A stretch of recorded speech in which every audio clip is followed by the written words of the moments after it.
오늘 우리에게 주시는 하나님의 말씀은 신약성경 에베소서 4장 1절로부터 6절까지 말씀이 되겠습니다. 신약성경 313면에 있습니다.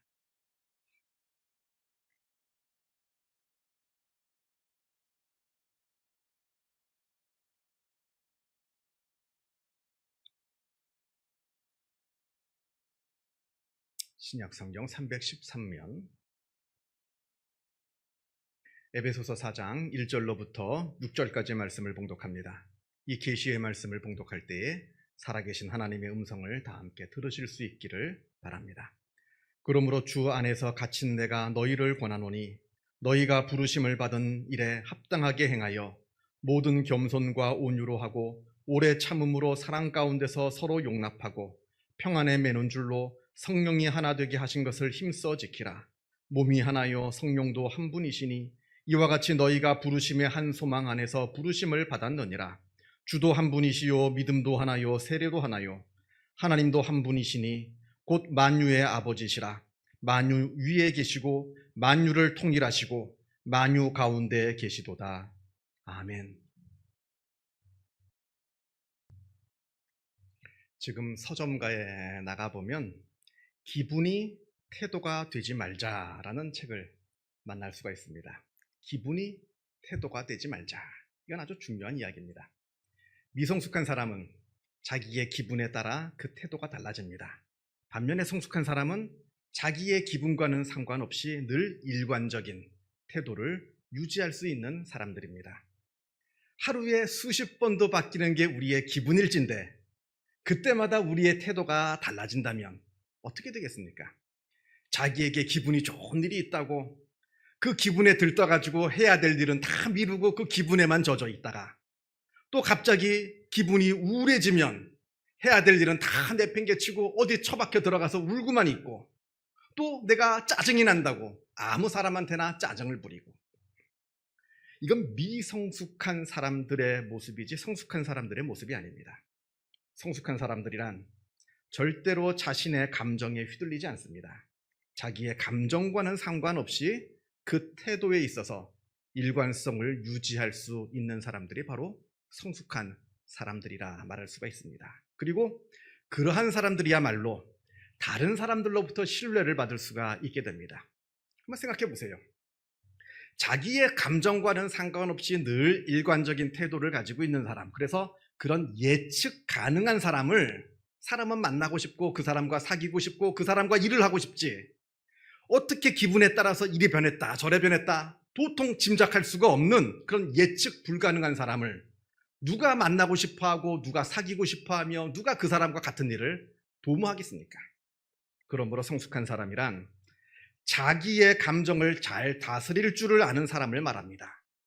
그러나 그렇다고 해서 이 말은 자기의 감정을 무작정 억누르라는 얘기는 아닙니다.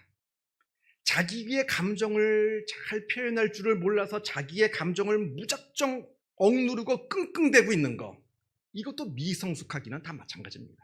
이것은 내 감정을 절제하지 못하고 아무렇게나 마치 배설물을 내뱉듯이 내뱉어내는 사람들과 다를 바가 없는 겁니다. 그래서 성숙한 사람은 자기의 감정을 잘 조절하면서 잘 표현할 줄 아는, 그러나 자기의 감정에 자기의 태도가 휘둘리지 않는 그러한 모습을 바로 성숙한 사람들의 모습이라 말을 합니다. 기분이 태도가 되지 말자. 이 책은 물론 전문적인 심리학자가 쓴 책은 아닙니다. 제가 이 저자가 보통 책에 보면 저자 소개가 쭉 되어 있는데 소개가 짧아요. 그래서 어떤 분인가 봤더니 그냥 인스타그램에서 그냥 이런저런 글을 쓰시는 그냥 작가입니다. 심리학 전문가는 아닙니다만 그러나 이 책을 읽어보면 어느 전문가 못지않게 아주 깊은 이야기가 담겨 있고요.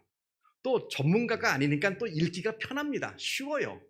그래서 여러분들 한번 서점에 가셔서 기분이 태도가 되지 말자, 한번 이 책을 한번 읽어보시는 것도 권해드립니다. 이 책의 내용 중에서 반드시 피해야 할 연애 상대라는 제목의 글이 나옵니다. 이건 제가 읽어보니까 비단 연애 상대뿐만 아니라 우리의 일상생활 모두 안에서 중요한 내용이라 생각이 들어서 소개합니다. 자기 기분대로만 행동하는 사람과의 연애는 무조건 피해야 한다. 자기의 행동이 상대방에게 어떠한 상처가 되는 줄도 모르고 그저 자기 기분에만 충실한 사람들, 이러한 사람은 연애의 기본조차 모르는 사람이라 이 책에서 말합니다. 만약에 당신이 행복한 연애를 하기를 원한다면 그 사람과 본격적으로 사귀기 이전에 그 사람이 자기의 감정을 컨트롤할 수 있는 사람인지 아니면 자기 기분대로만 행동하는 사람인지 이것만큼은 꼭 따져보라는 겁니다. 아무리 예쁘고 잘생기고 뭐 어쩌고 다 소용없어요. 그 마음을 컨트롤할 수 있는 사람인지 그 마음이 컨트롤되지 않아서 자기 기분대로만 살고 있는 사람인지 이것만큼은 꼭 따져보라. 아주 간절하게 조언을 합니다. 요즘 이슈가 되고 있잖아요. 데이트 폭력. 여기에서 시작되는 겁니다. 그 사람이 그 자기의 마음을 다스릴 줄 아는 사람이냐 아니면 자기의 감정대로만 행동하는 사람이냐. 그런데 이건 비단 연애 관계뿐만 아니라 인간의 모든 관계에서도 다 동일하게 적용할 수 있는 원리라 그렇게 생각이 듭니다. 우리가 흔히들 사랑이라고 하면 감정적인 것으로만 우리가 생각합니다. 사랑은 뜨거운 것이다. 사랑은 서로 좋아하는 것이다. 사랑은 보고 있어도 또 보고 싶은 것이다. 사랑은 서로 좋아 죽고 못 사는 것이다. 이렇고 저렇고. 이게 바로 사랑이라 생각합니다만 물론 감정이 없는 사랑은 사랑이 아니겠죠. 그러나 그렇다고 해서 감정만으로 그것을 사랑이라고 말할 수는 없다는 겁니다. 왜냐하면 세상에는 사랑으로 자행되는 사랑이라고 하는 그 사랑이라는 이름으로 자행되는 폭력이 있기 때문에 그러합니다. 내 딴에는 사랑해서 그런 것이라 합니다만 그 사랑을 받는 사람은 그 사랑 때문에 죽어납니다. 이건 사랑이 아닙니다. 언젠가 제가 말씀드린 기억이 있습니다만 예를 들자면 이네이블링 같은 게 아주 전형적인 사랑을 가장한 폭력입니다. 이네이블링 어려운 말 같습니다만 쉽게 말하자면 과잉 친절을 말합니다. 친절이 과한 것, 지나친 친절. 예를 들면 어린아이가 어렸을 때는 엄마가 오늘 어떤 옷을 입혀야 하나 옷도 입을 옷도 골라주고 양말도 신겨주고 신발도 신겨주고 합니다. 왜냐하면 아기가 어리니까 자기 혼자 할 수가 없어요. 근데 이 아이가 성장했습니다. 예를 들어서 중학생이 됐습니다. 그런데도 엄마가 옷을 골라 입혀주고 양말을 직접 신겨주고 신발을 신겨주고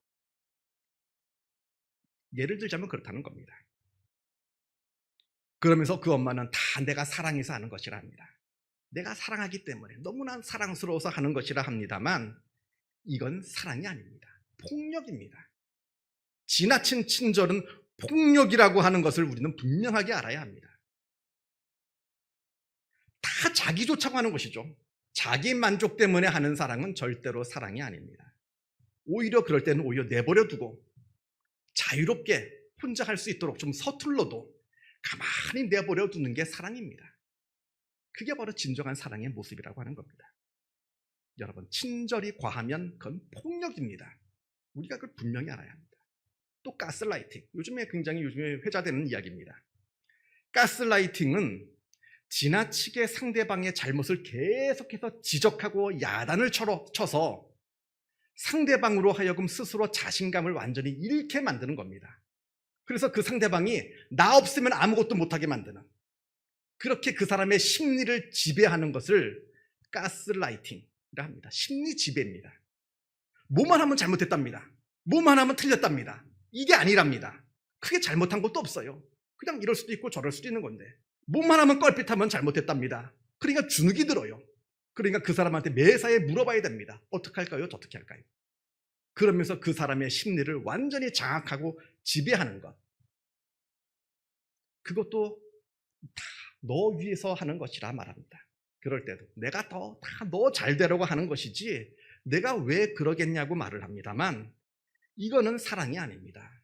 심리 지배, 그 사람의 심리를 지배하는 것이고 그 사람에게 정서적인 학대를 가하는 겁니다. 이게 바로 가스라이팅이라고 하는 겁니다. 여러분, 우리 주변에 이러한 이네이블링 그리고 가스라이팅 얼마나 많은지 모릅니다. 빈번하게 일어납니다. 어쩌면 내가 몰라서 그렇지 나도 이러한 이네이블링이나 가스라이팅의 가해자일 수도 있습니다. 한번 진지하게 생각해 보세요. 나 자신을. 나는 그러한 잘못을 범하지는 않은지, 잘못된 사랑에 대해서 오해하고 있어서 잘못된 사랑을 하고 있는 것은 아닌지 우리가 깊이 나 자신을 한번 들여다보아야 합니다. 여러분, 우리가 분명히 아셔야 합니다. 사랑은 감정이나 기분이 아닙니다. 오히려 사랑은 태도에 가깝습니다. 특별히 성경에서 말하는 사랑이라고 하는 것은 철저하게 태도입니다. 태도. 우리가 잘 아는 고린도전서 13장, 일명 사랑장이라고 말합니다. 고린도전서 13장을 보면 사랑에 대해서 쭉 정의합니다만 그 사랑에 대한 정의를 보면 사랑을 감정이라 말하지 않습니다. 사랑은 삶의 태도입니다. 내 몸을 불사르게 내줄지라도 사랑이 없으면 아무 유익이 없다 합니다. 내 몸을 불사를 줄 정도로 내가 그렇게 아무리 뜨겁게 사랑을 한다 할지라도 내 사랑 때문에 그 사람이 상처받고 내 사랑 때문에 그 사람이 괴로워한다면 아무리 뜨거워도 그건 사랑이 아니라는 겁니다. 그 사랑이 그 사람이 받아들일 수 있는 태도여야, 그래야 그것이 사랑이 되는 겁니다. 또 사랑은 오래 참는 것이라 합니다. 사랑은 기다려주는 것이라 합니다. 섣불리 함부로 막 다가가는 것이 사랑이 아닙니다. 오히려 가만히 기다려주고 참는 것이 오히려 사랑의 태도라 말씀합니다. 상대방은 아직 준비가 되어 있지 않아요. 그런데 막 다가갑니다. 이건 폭력입니다. 사랑이 아닙니다. 그리고 사랑은 시기하지 않는 것이라 합니다. 사랑은 자랑하지 않는 것이라 합니다. 사랑은 교만하지 않는 것이라 합니다. 또 사랑은 무례하게 행하지 않는 것이라 합니다. 자기 유익을 구하지 않는 것이 사랑이라 합니다. 이게 다 무슨 뜻이냐면 성경에서 말하는 사랑은 내가 사랑한다 해서 다 사랑이 아니라는 거예요. 상대방도 그것을 받아들일 수 있어야, 그런 성숙하고 세련된 태도여야 그것이 사랑이 될 수 있다는 걸, 그것을 말하고 있는 겁니다. 그래서 사랑이라고 하는 것은 내가 사랑을 할 때 철저하게 내가 그 사랑의 결과를 책임져야 합니다.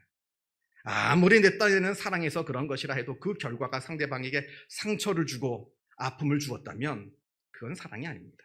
내 기분이었던 거지, 나 좋자고 했던 것이지 절대로 사랑이 아니라는 겁니다. 성숙한 태도, 성숙한 그 세련된 태도가 결여된 사랑, 그 성숙함이 결여된 사랑의 감정, 상대방을 파괴하는 폭력일 뿐이다. 우리가 잊지 말아야 되는 겁니다. 오늘 본문을 보겠습니다. 오늘 본문 에베소서 4장 말씀은 성령에 대한 내용입니다. 오늘은 그리고 성령 강림절입니다. 우리가 성령 하면 많은 것이 떠오르실 겁니다. 여러분들 성령 하면 떠오르시는 것들이 있을 텐데 방언, 병 고치는 것, 능력 행함, 예언, 많은 것들이 떠오르실 겁니다만, 그러나 성령 하면 가장 먼저 떠올라야 하는 것은 사랑입니다. 사랑. 성령 하면 사랑, 이렇게 떠오르시는 분은 성경을 좀 제대로 읽으신 분이고요. 만약에 성령 했는데 사랑이 떠오르지 않고 방언, 예언, 병고침 이게 먼저 떠올랐다 하면 죄송합니다. 성경 다시 읽어야 됩니다. 다시 읽으시기 바랍니다. 갈라디아서 5장에 성령의 9가지 열매가 나옵니다. 그 9가지 열매 중에서 가장 첫 번째 나오는 것이 사랑입니다. 사랑이 바로 성령의 첫 번째 열매입니다. 그리고 고린도전서, 아까 말씀드린 고린도전서 13장의 맨 마지막에도 믿음, 소망, 사랑, 그 중에 제일은 사랑이라, 사랑이 최고랍니다. 여기서 말하는 사랑이라고 하는 것은 아까 말씀드린 것처럼 그저 내 마음의 사랑의 감정, 그걸 말하는 게 아닙니다. 철저하게 내가 내 그 결과를 책임지는 성숙하고 세련된 사랑의 태도, 그 태도를 말하고 있는 겁니다. 오늘 본문 에베소서 4장으로 다시 와서요, 2절 말씀에 모든 겸손과 온유로 하고 오래 참음으로 사랑 가운데서 서로 용납하고 이렇게 되어 있습니다. 여기서도 사랑이라고 하는 것은 무슨 뜨거운 감정, 서로 좋아 죽는 그런 감정적인 사랑을 말하지 않습니다.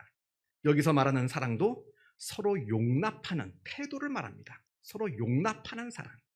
3절을 함께 보면 평안에 매는 줄로 성령이 하나 되게 하신 것을 힘써 지키는 사랑, 그 사랑을 말합니다.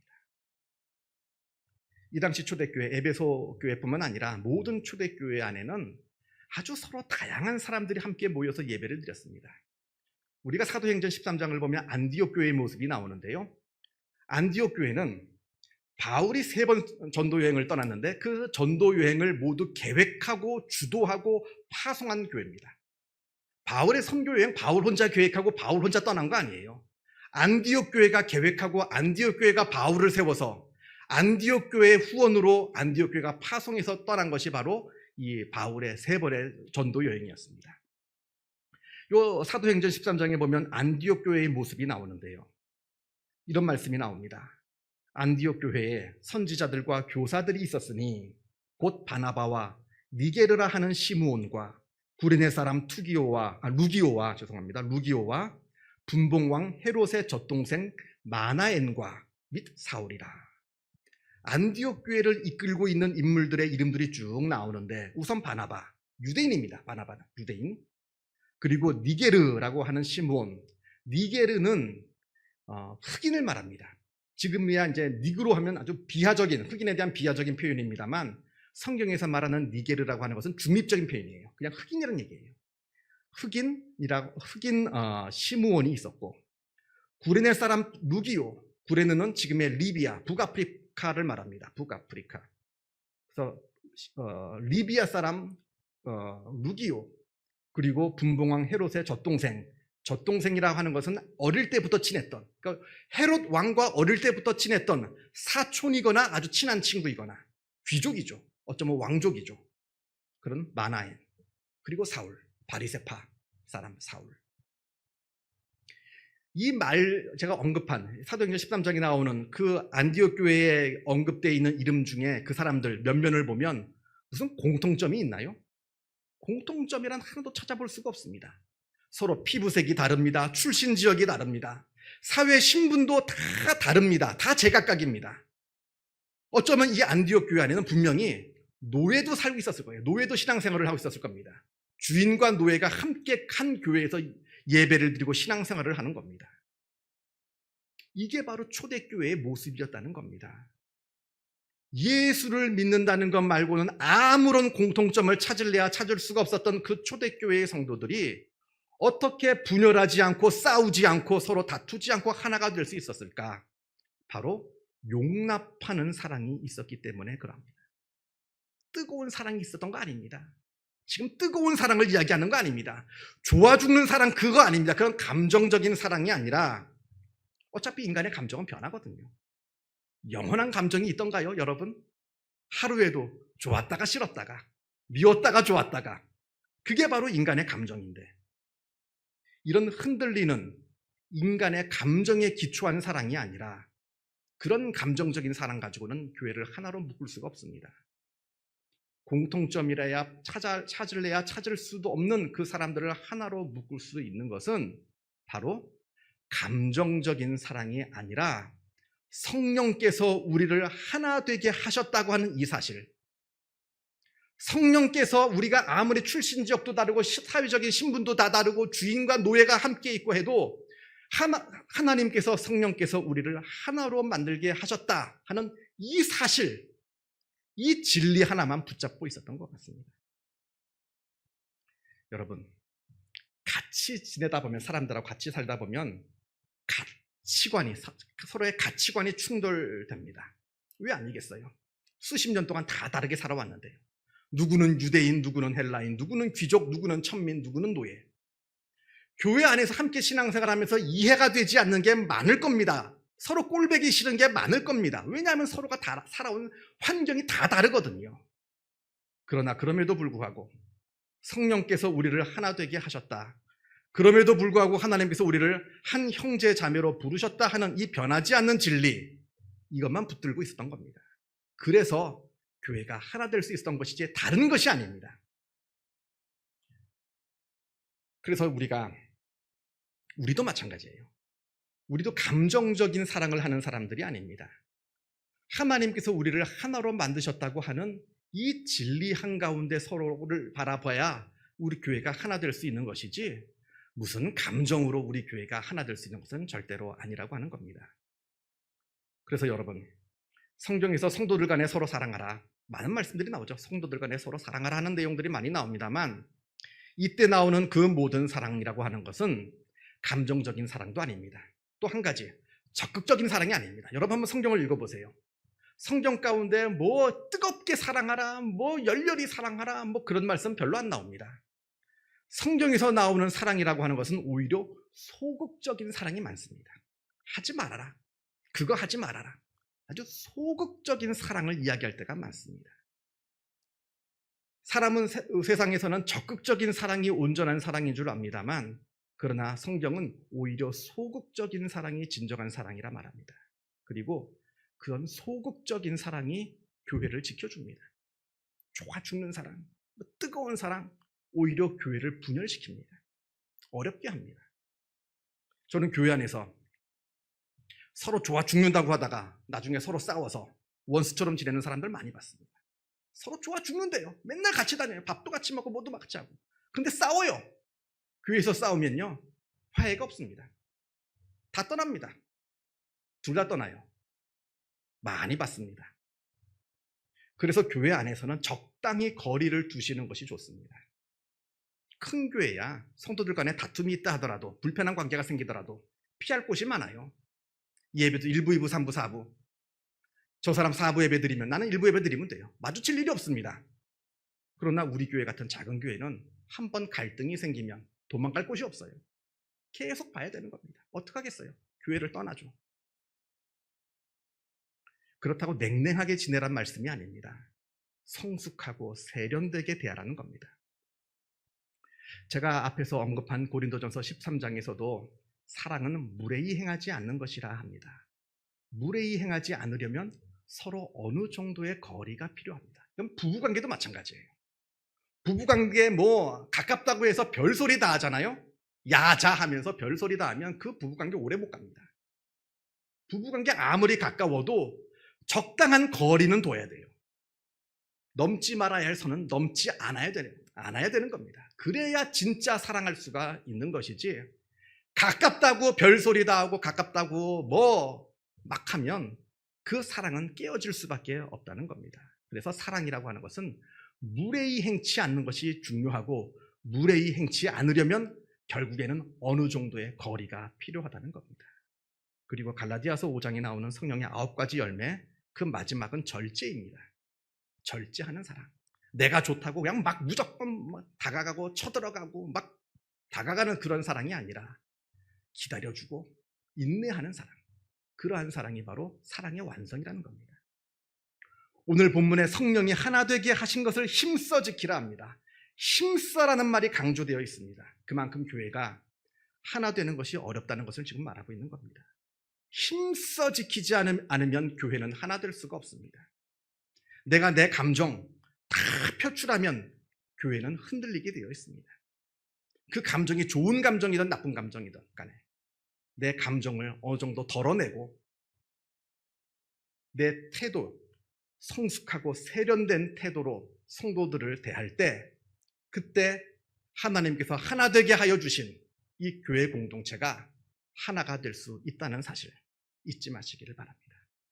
기도하겠습니다. 사랑과 은혜가 충만하신 하나님 아버지, 감사합니다. 하나님께서 우리를 하나님의 자녀로, 한 형제 자매로 불러주심에 그 은혜에 감사를 드립니다. 아버지 하나님, 우리가 사랑의 속성을 제대로 이해하고 깨닫게 하여 주옵소서. 하나님께서 우리를 사랑하여 주신 그 놀라운 사랑의 속성을 우리도 깨달아 알아 미성숙하고 자기 멋대로의 사랑이 아니라 하나님께서 기뻐하시는 성숙한 사랑이 될 수 있도록 주님께서 역사하여 주시어서 우리들의 사랑의 태도로 말미암아 우리 가정이 화목하고 우리 교회가 화목하며 우리가 만나는 모든 사람들과의 관계가 화목한 관계가 되어질 수 있도록 주님께서 우리에게 지혜를 주시고 또 우리들의 좋은 성품을 허락하여 주옵소서. 감사드리오며 이 모든 말씀 우리 주 예수 그리스도 이름으로 기도하옵나이다. 아멘.